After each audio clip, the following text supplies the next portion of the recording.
Day or night, it's Hessenite. Let's talk about Mrs. Afton. We know that she's likely to exist because William has kids. And we know Ballora and Claire are supposedly based on her or parallels to her. What is her importance to the story, seeing as every other Afton is important to the story? What's so important about her that William created an animatronic based on her when the only people he's done anything like before are Elizabeth and the Crying Child? Yes, I'm counting the Fredbear plush as an animatronic. This honor isn't given to Michael. So now that I think about it, probably says more about Michael and William's relationship than anything else, especially with the whole the baby isn't mine thing. The point is, Mrs. Afton, despite us only seeing supposed parallels to her, is important enough to have an animatronic. We don't have any idea of what she looks like, and can only make vague assumptions on her personality between Clara and Ballora, which now that I'm saying that name duo out loud so much, sound very similar. And she's important enough for the Afton family to be at the head of the table in the staff-bought recreation. People have theorized on her importance to being she was already dead by the time all the kids have had their accidents, and game theory even theorized before Ruin that she might be the current CEO of Fazbear Entertainment.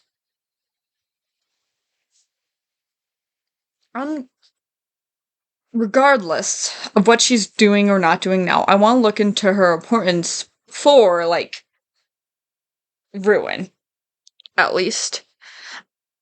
I mainly want to look at what her dynamic could have been in the Afton family. I'm going to heavily be using The Immortal and the Restless as a basis, as it's the only thing we have for her dynamic with William. Clara is always referenced as Vlad's mistress, and mistress can have two different meanings. It can mean mistress of the house, meaning the woman who is in charge of the household, or the woman a man's having an extramarital affair with. I'm leaning towards the first connotation, as it makes more sense with the Afton family staff-bought recreation. Mrs. Afton was likely the head of the family, as William seems too busy with work to be involved with his family. Honestly, he seemed pretty neglectful from what we know. In other continuities, he's even abusive towards Elizabeth, and from what I've heard, Vanessa in the movie, who's his daughter. If Mortal and the Restless is to be believed, William is a bit older than Mrs. Afton, and he may not have believed that Michael is his, even though Michael's his spitting image. Obviously, they were able to move past that and have Elizabeth and the Crying Child, Cassidy.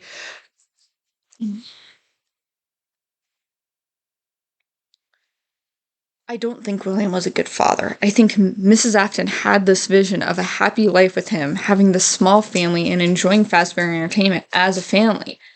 But after a time, even with 3 kids, the household was quiet, felt empty. She just wanted a happy family, but through William's neglect, she instead existed in a tomb where the living just happened to reside.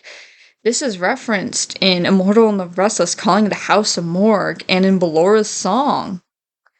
I wouldn't be surprised to learn more about her in another game showing the past of Freddy's, but I doubt we'll see where she is present day unless she has something to do with the Mimic, which there's no evidence for. The most tragic thing about Mrs. Afton and is how she seems important yet faded from view so quickly. Her importance to the story as an Afton means nothing when her story isn't told. William manipulated his family, leading his 3 children to their deaths, or undead states of being, and the metaphorical tomb became a literal morgue for Mrs. Afton, the nameless woman who we forgot about. I hope to see more in her story someday. Maybe she has something to do with Vanessa. I mean, Vanessa kind of looks like Elizabeth and Clara.